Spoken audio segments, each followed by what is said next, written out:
Qué tal mis amigos de Querido Aventura? Miren, aquí les presento este hermoso ejemplar, pues un bebecito todavía. Es un buff, el primero que llevamos de esta temporada de esta edad.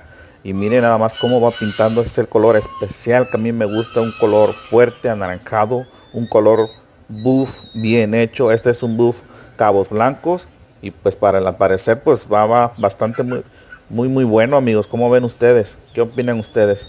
Saludos a todos, Creador Aventura, porque la pluma no tiene fronteras.